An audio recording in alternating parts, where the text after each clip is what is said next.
आज है 15 अप्रैल 2026 दिन बुधवार। Welcome back to clean news UP. चलिए देखते हैं उत्तर प्रदेश की 25 फटाफट बड़ी खबरों को। नोएडा प्रदर्शन के बाद बड़ा फैसला, यूपी में श्रमिकों की मजदूरी 21% तक बढ़ी। नोएडा में हुए विरोध प्रदर्शन के बाद उत्तर प्रदेश सरकार ने श्रमिकों के लिए बड़ा फैसला लिया। प्रदेश में मजदूरी दरों में 1 अप्रैल से अंतरिम तौर पर बढ़ोतरी लागू कर दी गई। गौतम बुद्ध नगर और गाजियाबाद में श्रमिकों की मजदूरी में सबसे ज्यादा 21% तक की वृद्धि की गई। वहीं अन्य नगर निगम क्षेत्रों में 15% और बाकी जिलों में करीब 10% बढ़ोतरी का निर्णय लिया गया। सरकार के इस कदम से लाखों श्रमिकों को राहत मिलने की उम्मीद है और उनकी आय में सीधा इजाफा होगा। गोरखपुर में पूर्वांचल का पहला सेंटर ऑफ एक्सेलेंस, सीएम योगी करेंगे उद्घाटन। पूर्वी उत्तर प्रदेश को तकनीकी क्षेत्र में बड़ी सौगात मिलने जा रही है। मुख्यमंत्री योगी आदित्यनाथ आज बुधवार को गोरखपुर के Maharana Pratap institute of technology परिसर में सेंटर ऑफ एक्सीलेंस का उद्घाटन करेंगे। टाटा कंसल्टेंसी सर्विस के सहयोग से बने सेंटर के उद्घाटन कार्यक्रम में टाटा सन्स के चेयरमैन एन चंद्रशेखर भी मौजूद रहेंगे। इस मौके पर AI awareness for all training workshop की शुरुआत होगी, जिसमें बड़ी संख्या में प्रतिभागियों के साथ विश्व रिकॉर्ड बनाने की तैयारी की जा रही है। यूपी में ट्रांसफर नीति जाल, 3 और 7 साल वाले अधिकारियों पर असर। उत्तर प्रदेश में सरकारी कर्मचारियों के लिए नई ट्रांसफर नीति जल्द जारी हो सकती है। योगी आदित्यनाथ सरकार स्थानांतरण को लेकर बड़ा फैसला लेने की तैयारी में है। सूत्रों के मुताबिक मई महीने में तबादलों की प्रक्रिया पूरी करने का लक्ष्य रखा गया है। नई नीति के तहत जो अधिकारी किसी जिले में 3 साल और मंडल में 7 साल पूर्ण कर चुके हैं, उनका स्थानांतरण किया जाएगा। हर साल की तरह इस बार भी समूह क, ख और ग के अधिकारियों के तबादले होंगे। महिला सुरक्षा की मजबूत ढाल बने वन स्टॉप सेंटर, यूपी में 24 घंटे मिल रही मदद।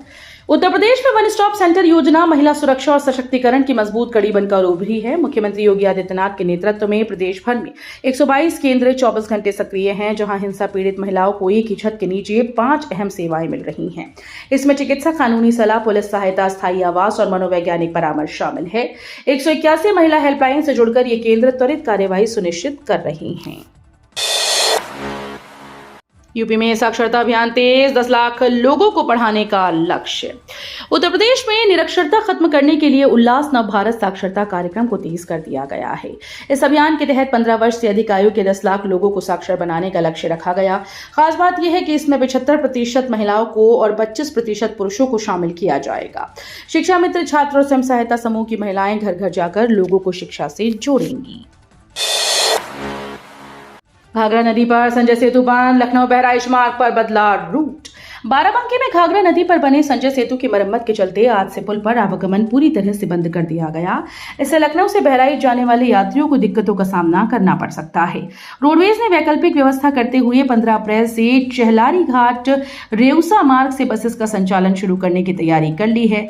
वहीं नदी पार करने के लिए पीपे के 2 पुल तैयार किए गए, जिन पर अप्रोच रोड का निर्माण जारी है। ऊंचाई ज्यादा होने से वाहन चालकों को सतर्क रहने की सलाह दी गई है। 14,566 हेल्पलाइन बनी सहारा, यूपी में 100% शिकायतों का निस्तारण। उत्तर प्रदेश में समाज कल्याण विभाग की 14,566 हेल्पलाइन पीड़ितों के लिए मजबूत सहारा बनकर उभरी। मुख्यमंत्री योगी आदित्यनाथ के नेतृत्व में प्रशासन को संवेदनशील और जवाबदेह बनाने की दिशा में ये बड़ी पहल मानी जा रही है। वित्तीय वर्ष 2025-26 में इस हेल्पलाइन पर कुल 553 शिकायतें दर्ज हुई और खास बात यह रही कि सभी का समयबद्ध निस्तारण किया गया। यूपी में वाहन मालिकों को राहत, अब घर बैठे होंगे 3 बड़े काम। उत्तर प्रदेश में वाहन मालिकों के लिए बड़ी राहत की खबर है। अब ड्राइविंग लाइसेंस में जन्म तिथि सुधार, पुराने वाहन का नंबर, नए वाहन में ट्रांसफर और परमिट से जुड़े काम पूरी तरह से ऑनलाइन हो गए हैं। परिवहन विभाग के नए नियम लागू होने के बाद सारथी और वाहन पोर्टल के जरिए ये सेवाएं घर बैठे आसानी से मिलेंगी। इससे न सिर्फ लोगों का समय बचेगा, बल्कि प्रक्रिया भी पारदर्शी और तेज होगी। यूपी में फिर बनेगी एनडीए सरकार, अंबेडकर जयंती पर अनुप्रिया पटेल का दावा। अपना दल की राष्ट्रीय अध्यक्ष और केंद्रीय मंत्री अनुप्रिया पटेल ने अंबेडकर जयंती के मौके पर बड़ा राजनीतिक बयान दिया है। उन्होंने कहा कि उत्तर प्रदेश में अगली बार भी एनडीए की ही सरकार बनेगी। कार्यक्रम में उन्होंने बाबा साहिब के विचारों को आगे बढ़ाने की बात कही और नारी शक्ति वंदन अधिनियम को महिलाओं के सशक्तिकरण की दिशा में एक अहम कदम बताया। साथ ही पश्चिम बंगाल की राजनीति पर भी निशाना साधते हुए विपक्षी नेताओं को घेरा। अनुप्रिया पटेल ने कहा कि पार्टी संगठन को मजबूत किया जा रहा है और जनता का समर्थन एनडीए के साथ है। श्रमिकों को राहत, यूपी में 4 लाख आउटसोर्स कर्मियों का बढ़ेगा मानदेय। नोएडा में श्रमिक विरोध के बाद उत्तर प्रदेश सरकार बड़ा फैसला लेने की तैयारी में है। प्रदेश के 4 लाख से अधिक आउटसोर्स कर्मियों का मानदेय बढ़ाया जाएगा। गौतम बुद्ध नगर से उठी मांग के बाद सरकार इस पर तेजी से काम कर रही है। मुख्यमंत्री योगी आदित्यनाथ ने भी मुजफ्फरनगर में जनसभा के दौरान बढ़े हुए मानदेय के संकेत दिए। माना जा रहा है कि जल्द ही नई दरों और लागू होने की तारीख की घोषणा की जाएगी। पंचायत चुनाव टालने पर घमासान, शिवपाल यादव का भाजपा पर हमला। समाजवादी पार्टी के नेता शिवपाल सिंह यादव ने पंचायत चुनाव टालने को लेकर भाजपा सरकार पर तीखा हमला बोला।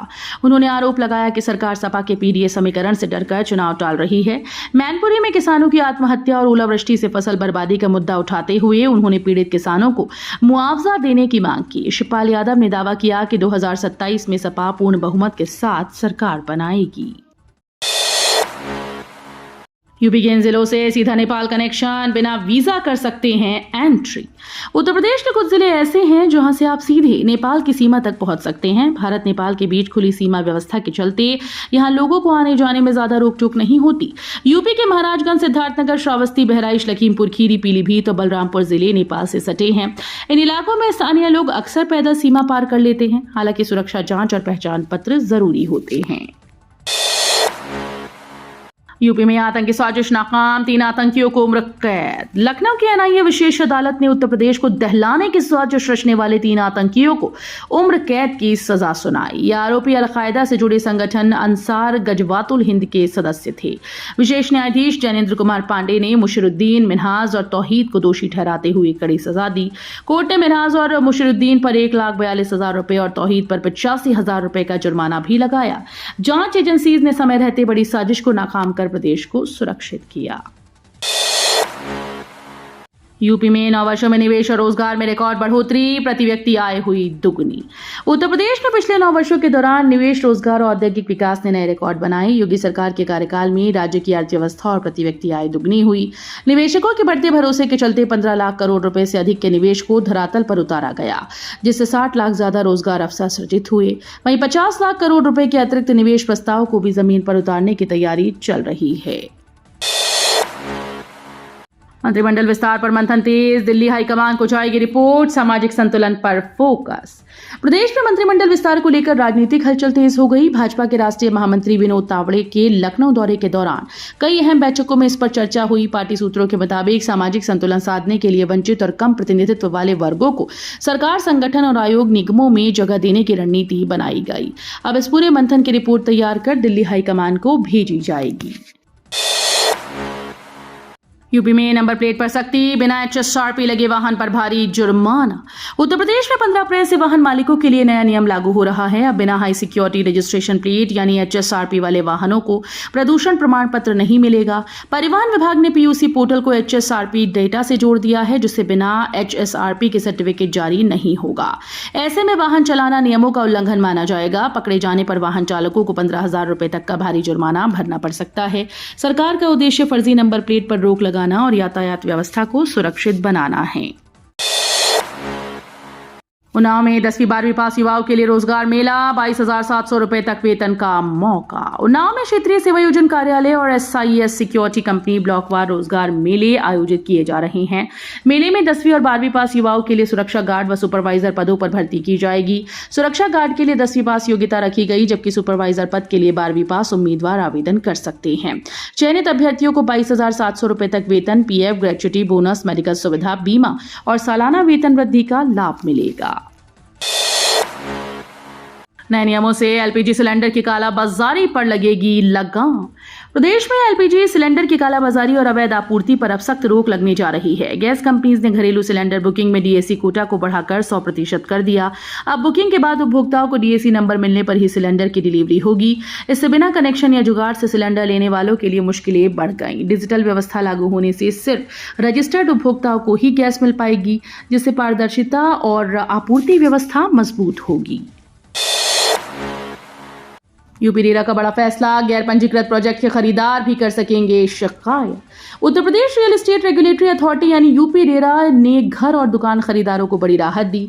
अब गैर पंजीकृत प्रोजेक्ट्स के खरीदार भी प्रमोटर्स के खिलाफ शिकायत दर्ज करा सकेंगे। पहले यह सुविधा केवल पंजीकृत परियोजनाओं तक सीमित थी, जिससे कई पीड़ित न्याय से वंचित रह जाते थे। 10 अप्रैल को जारी नए आदेश में शिकायत प्रक्रिया को स्पष्ट और सख्त बनाया गया। इससे पारदर्शिता बढ़ेगी और रियल एस्टेट सेक्टर में जवाबदेही सुनिश्चित होगी। यूपी में 2 दर्दनाक हादसे, भदोही में ट्रक से कुचलकर मौत, अलीगढ़ में ड्रम में डूबा मासूम। उत्तर प्रदेश में 2 अलग अलग हादसों ने लोगों को झकझोर कर रख दिया। भदोही में ट्रांसपोर्ट संचालक शैलेश पांडे की तेज रफ्तार ट्रक से कुचलकर मौत हो गई, जिसके बाद गुस्साए लोगों ने सड़क जाम कर हंगामा किया। पुलिस ने मामला दर्ज कर चालक की तलाश शुरू कर दी। वहीं अलीगढ़ के टप्पल में एक 2 साल का मासूम खेलते खेलते पानी से भरे ड्रम में गिर गया, जिससे उसकी मौत हो गई। इस घटना से परिवार में कोहराम मच गया। ये दोनों घटनाएं लापरवाही और सतर्कता की कमी पर गंभीर सवाल खड़े करती हैं। लखनऊ में पोल्ट्री कॉन्क्लेव 2026, अंडा उत्पादन और किसानों की आय बढ़ाने पर फोकस। उत्तर प्रदेश में पोल्ट्री क्षेत्र को नई दिशा देने के लिए लखनऊ में 15 और 16 अप्रैल को पोल्ट्री कॉन्क्लेव 2026 का आयोजन किया जा रहा है। इस पहल का उद्देश्य अंडे और चिकन की बढ़ती मांग और उत्पादन के बीच के अंतर को कम करना है।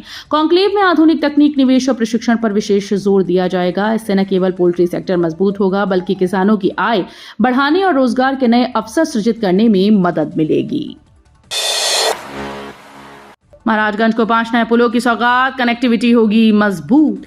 उत्तर प्रदेश के महाराजगंज जिले को विकास की बड़ी सौगात मिली। योगी सरकार ने यहां 5 नए पुलों के निर्माण को मंजूरी दी, जिसमें रोहिन नदी पर बनने वाला झरुआ घाट सेतु प्रमुख है। इस परियोजना की कुल लागत 305.18 लाख रुपए तय की गई, जिसमें से वित्तीय वर्ष 2025-26 के लिए 61.04 लाख रुपए आवंटित किए गए। पुल के साथ साथ पहुंच मार्ग और अतिरिक्त संपर्क मार्ग का भी निर्माण किया जाएगा।